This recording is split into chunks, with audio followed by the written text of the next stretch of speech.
Halo, kembali lagi bersama saya Bima. Di video kali ini saya akan coba mempraktekkan cara mudah untuk menggunakan salah satu menu yaitu adalah auto order dan kita akan menggunakan salah satu bagian dari auto order tersebut.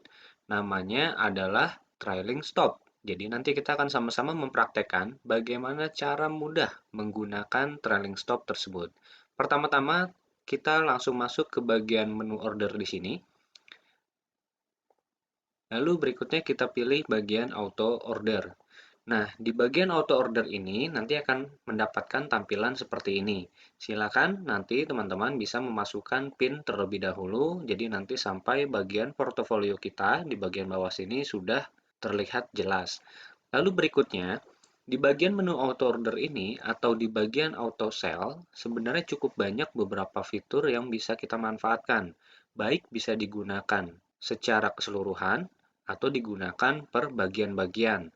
Nah, untuk lebih detail mengenai penggunaan bagian-bagian dari auto order ini, di video sebelumnya saya sudah pernah menjelaskan. Jadi silakan nanti bisa dicari-cari di video yang sebelumnya. Untuk kali ini, di video saat ini kita akan coba mempraktekkan cara mudah menggunakan trailing stop. Artinya yang ada di bagian sini. Nah, trailing stop itu apa sih? Jadi sebenarnya kalau trailing stop ini lebih diidamkan sama investor atau sama trader yang posisinya itu hold saham dalam jangka waktu beberapa waktu ya. Biasanya sih karena pergerakan harga sahamnya masih naik terus, tapi kita ingin berjaga-jaga nih. Sewaktu-waktu harga sahamnya turun, kita udah bisa langsung ngeset itu untuk bisa dilakukan stop loss secara otomatis. Nah, jadi kita akan coba mempraktekkan dari bagian portofolio yang di sini. Saya akan coba memulai dari bagian yang paling kecil terlebih dahulu. Misalkan di sini ada MASB. Ini profitnya sudah posisi 2%. Kita double klik MASB-nya sampai muncul kode saham di sini dan keluar bid offer-nya dari saham MASB. Lalu langkah kedua, kita checklist ini ya untuk bagian trailing stop-nya. Dan kita tulis di sini sell if drop berapa persen. Nah, yang dimaksud di sini nanti kita akan sama-sama jelaskan. Sekarang kita coba isi dulu.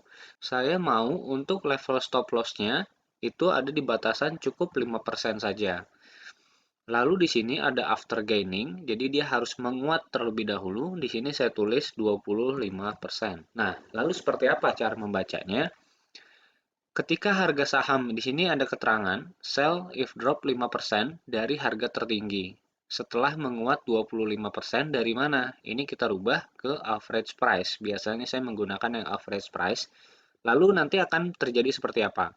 Ketika nanti harga saham MASB ini naik 25%, lalu setelah naik 25% di bagian portofolio di sini ya, di bagian persentasenya, kalau ini sudah 25%, dan setelah itu harga sahamnya turun 5%.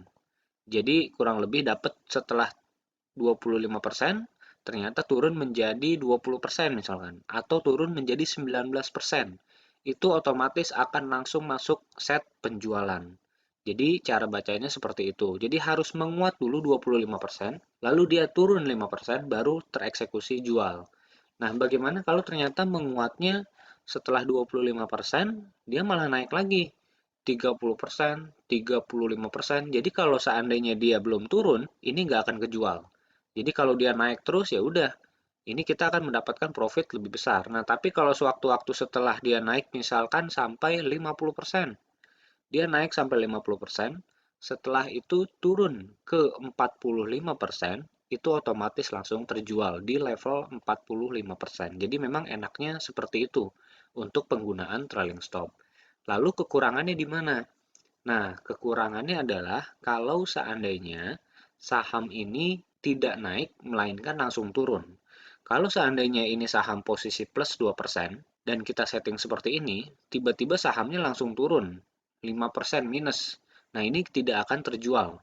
Karena syaratnya dia harus naik 25%, lalu turun 5% baru terjual. Kalau tiba-tiba langsung turun, tanpa diawali dengan kenaikan terlebih dahulu, ini otomatis akan tidak berjalan untuk auto ordernya atau untuk trailing stopnya. Jadi kita harus bisa membackup. Kita backup menggunakan bagian yang persentase di sini. Kita hilangin yang bagian profit, kita munculkan yang bagian loss. Jadi kalau seandainya tiba-tiba auto order ini posisinya justru malah turun, saham MASB-nya kita tulis saja di sini 5%. Jadi kalau seandainya nanti posisi sahamnya di sini minus 5%, otomatis langsung tereksekusi jual sama bagian yang ada di sini. Lalu setelah itu, kalau di sini kita sudah cukup oke, kita isi jumlah lotnya, kita perhatikan tanggal berlakunya, jadi hanya beberapa bagian yang diisi ya. Ini untuk backup, ini settingan utamanya dari trailing stopnya, lalu ini jumlah lot dan kita tinggal save. Setelah kita save, di sini sudah muncul di strategi state, statusnya ready, kita harus klik start. Lalu kita confirm. Nah, ini statusnya sudah continue, artinya sudah berjalan. Kalau kita mau periksa lagi, tinggal double klik. Nah, di sini ada keterangan lengkap berkaitan dengan settingan kita. Drop 5% dari harga tertinggi setelah menguat 25% dari harga average. Ya, jadi harus naik 25% dulu di portofolio kita di sini. Di portofolio kita yang ini harus naik 25%. Lalu ketika turun 5%, otomatis terjual. Artinya kita dapat bersih kurang lebih di level 20%. Tapi kalau seandainya tiba-tiba dia nggak naik, dari 2% tiba-tiba minus 5%. Kita ada backup yang ini. Di sini kalau seandainya secara persentase kita minus 5%, ini juga otomatis langsung tersetting untuk jualan. Jadi saham kita akan selalu aman, nggak mungkin turun lebih dari 5% gitu, karena kita memang sudah setting seperti ini. Kita coba praktek satu kali lagi untuk saham UVCR ya, kita contohkan. Di sini kita klik UVCR-nya, double klik sama ya, tadi sampai dengan bit of rank keluar, jumlah lotnya juga sudah ke input otomatis, kita tinggal pasang trailing stopnya. Ini bisa diperhatikan ya, posisinya sudah profit 386%, berarti kita harus isi di sini, misalkan tulislah 10% ya, karena ini sudah 386% ini gitu, jadi nggak terlalu pengaruh untuk 10% saja. Setelah profit berapa persen? Nah, karena di sini sudah 386, kita isi saja misalkan 430% dari average price. Jadi dari average price itu dari posisi di portofolio. Ini yang paling aman dan paling mudah menurut saya untuk digunakan. Nah, ini sama. Kalau seandainya kita hanya menggunakan seperti ini kita klik save. Lalu kita klik start, confirm. Nah, di sini kita bisa lihat, kita double klik. Nah, saham VCR ini akan terjual ketika nanti dia turun 10%. Setelah sebelumnya dia harus naik dulu nih 430% dari harga average price kita atau dari harga yang di portofolio di bagian sini. Jadi harus naik 430%, lalu turun 10%, jadi kita bersih kurang lebih di 420% dapat profitnya. Jadi kita nggak perlu mantau sahamnya setiap saat, tapi sudah dibantu dengan menu auto order ini. Baik, itu mungkin yang bisa saya sampaikan di video kali ini. Semoga bermanfaat. Jika ada sesuatu yang mau didiskusikan, silakan sampaikan di kolom komentar. Terima kasih. Salam profit.